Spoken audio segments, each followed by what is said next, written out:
Hello Crosskart fans. We're going to take a minute and we're going to mount something pretty important to a rally car, race car, cross cart, and that is going to be an e-brake. Now I bought my rear brake cable in 2 pieces and I bought a connector, so if I delete this or don't use it, I can just complete that brake line. It's one line, but I'm going to put an e-brake in. So this is a $50 Amazon special. Pay attention to the threads you get to make sure you can get a banjo joint that'll fit it for whatever brake system you're using. Now obviously if you can flare your own brakes, anything is available. So since I do more fun riding than racing, I'm just going to tuck this e-brake right next to the seat. Now I've already been in here and I've fitted up and I like it there. Give you a little fit up preview. All right, so I've got the shifter here, which is ergonomic for me, and it is adjustable for whatever feels great. And you can just reach down here and grab a little e-brake. Now there shouldn't be much pull on it. Empty, the master cylinder has a lot of stroke to it. But when the system's pressurized, it should only be a couple inches of pull. So it's not in the way of your primary function of shifting, but it's nice and tucked right here where you can just grab a little bit. Now, something I want to do, but I'm not going to because I want to get this done and ride it, is you could set up a dual master cylinder setup, have a pass-through for your clutch, so that when you pull your e-brake, it also disengages your clutch. I want to do that so badly so you can just grab and pull e-brake anytime and it pulls your clutch. But in cornering, when you're racing, if you're full throttle and you're trying to pitch around a corner, you can apply a little bit of brake to the back end while the clutch is engaged and get the car to move a little bit. So kind of a toss-up of what you think should be, you know, how it drives. For me, I definitely want to have one of these in here because it would be super fun, but I don't want it like professional drift car, 2 giant handles sitting here. I want it kind of stealthy, if you will. So I'm basically just going to use a leftover piece of 1.5" square tubing, make a little pedestal for it, and I'm going to space it so that my shifter doesn't interfere with it, and that is just right there for me.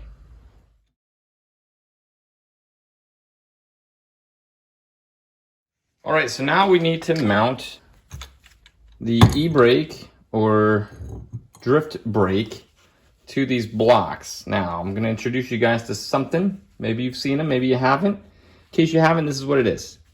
It's called a rivet nut or riv nut. And all you do is you drill a hole, and then you get a fancy tool like this. I used to hand crank these with 2 sets of wrenches.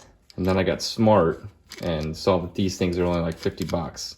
Obviously you can get more expensive ones, but you attach the rivet nut, you put it through a drilled hole, and then you squeeze that.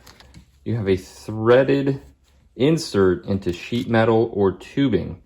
Now, I use these to mount the bodywork on my first one, and it's hit or miss. It is definitely an art. So take your time, make sure you align it. And I don't suggest using aluminum riv nuts because they warp, the threads get messed up. Get either steel or stainless if you can.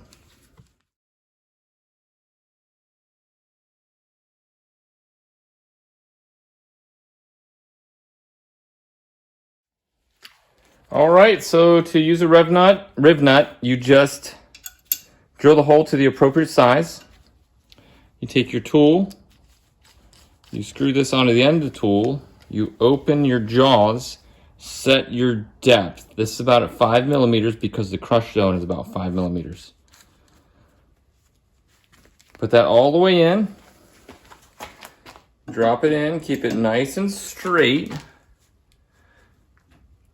and then you crush it. Now, we're at an advantage here because we can see through it. And it looks like that's gonna hold.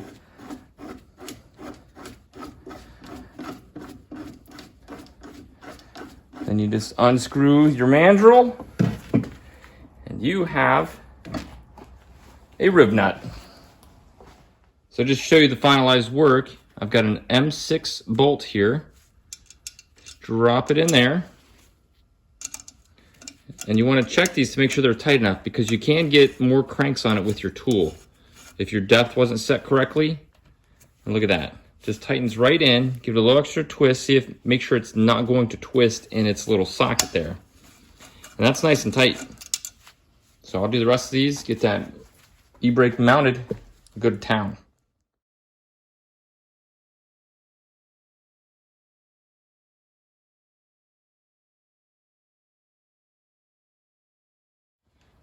All right, so now it's just time for placement.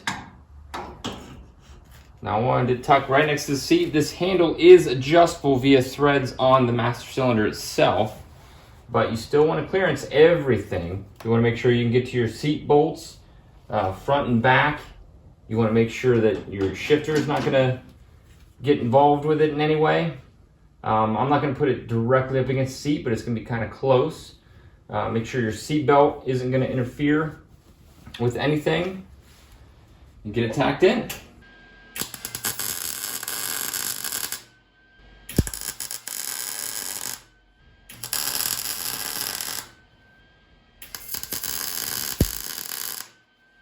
All right, now it's tacked in, and I know what you're thinking. Square tubing on round tubing isn't going to be super strong, but think of your direction of force. You're going to be pulling on this.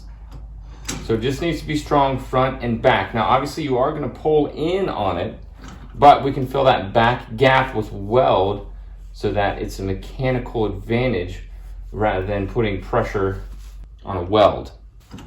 Oh yeah, that's nice. All right, so now get our handy dandy blueprint out, and I've got a 53 coming from the main master cylinder, and then a 46 from the e-brake back to the rear brake. Here's that cool Van Hill setup. Got a banjo all ready for it. Should be 3/8 24. Comes with the banjo, the bolt, crush washers, all ready to go. We can just run it right down that right side rail. Look at how easy that is. Now this e-brake master cylinder is a pass-through setup. So basically it's just gonna take system pressure and push it to the rear brakes. This is the input and this is the output. Now this thread on the back is not common to Van Hill. It's a 7/16 20, which is just in general a crazy size for a master cylinder. But there are banjos and banjo bolts available for it. Look at how easy this Van Hill setup makes it. It's just a plug-in setup. It is so cool. I was so happy when I found this. There we go. Now we'll get our 46 out.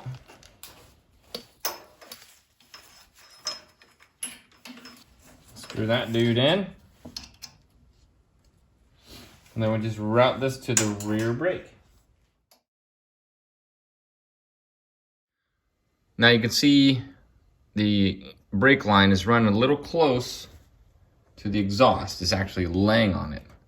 But you can do things. We could tighten it right there, and that's enough clearance. Or we could just put an angled banjo bolt on there, or banjo fitting on there, to have it slide across over to the side and then up and around. But I may just keep it here. That's really not too bad at all.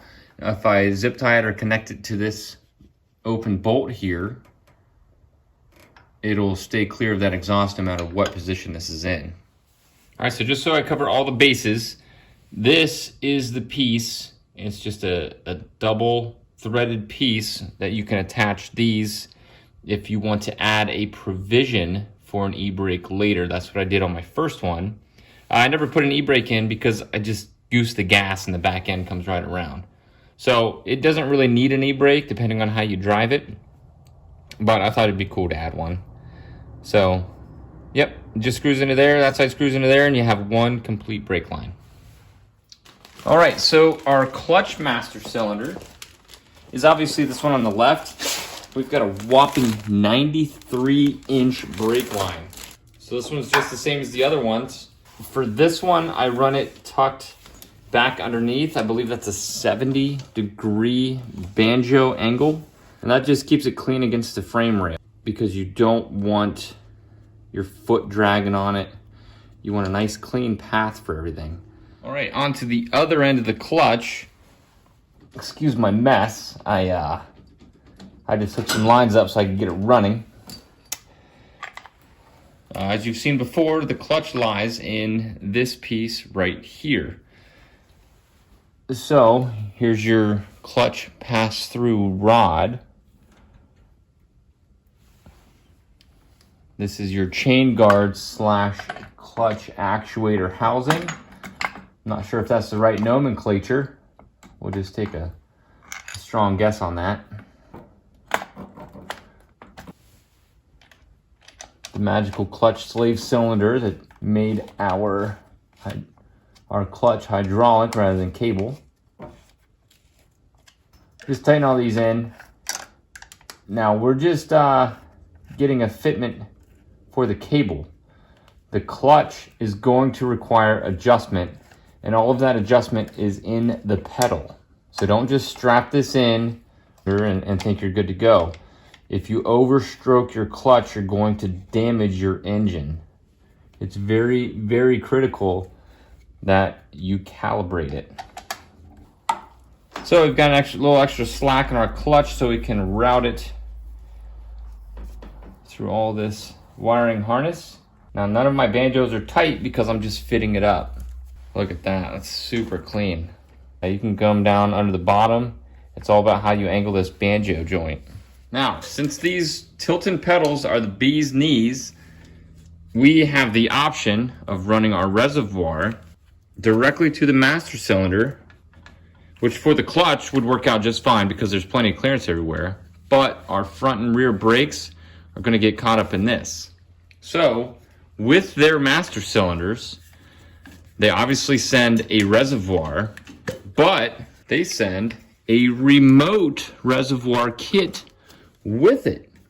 Now, nothing says race car like remote master cylinders. So I like to run mine off of this bar. All right, so to mount this, I'm going to measure up clearances from here. Put something flat across here so you know you're not getting into your hood. I concluded that it's going to be about 3 inches. So I've got a 3-inch piece of flat bar here. And I'm going to mount the clutch and the rear brake on this side, side by side. So you want to take some measurements, see how low you need to mount it to clear the hood. All right, so now what I'm going to do is I've got my piece here. I'm just going to put a couple light tacks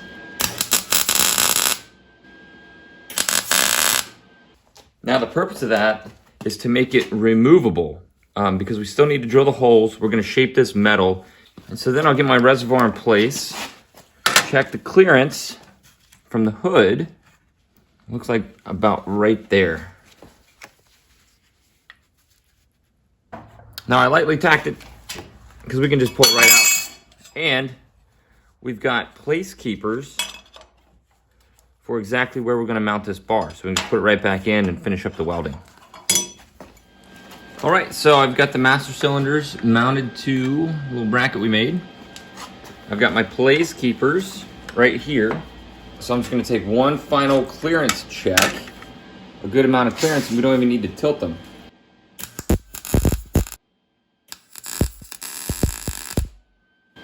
And there you have it. But there we go. We've got a clutch and a rear brake master cylinder mounted. And now here's the bracket for the other side. Just that same 3-inch flat bar with some lath screws. Change that to bolts later if you want, or you can just leave it as lath screws.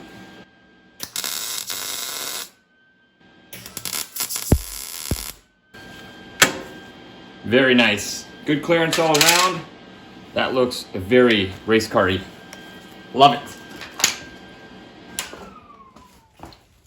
All right, so then it's just a matter of hooking up your tubing for your remote reservoir. Now, what you gotta keep in mind is that your pedals are adjustable if you made them in this fashion. So, if you go to the shortest distance, as soon as you go to move your pedals, they're gonna be stuck. So you wanna put your pedals at your greatest limitation, which for me is all the way forward because of where I mounted the remote reservoirs. So I'm just gonna make a little mark. And then just do the same for all three. I'm not gonna walk you through the step because you're just cutting a tube and putting it on two receptacles.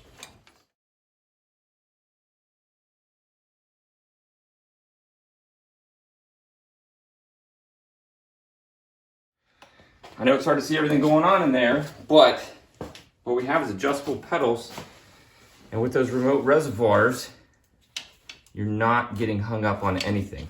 Everything moves right along with the pedal box. So that's all the way out, nothing's hung up, all the cables move, all the lines move, and then here's all the way back, everything moves. Woo! Very good. Just try to get you guys another angle. Adjustable pedals, cables, lines, everything. Perfect.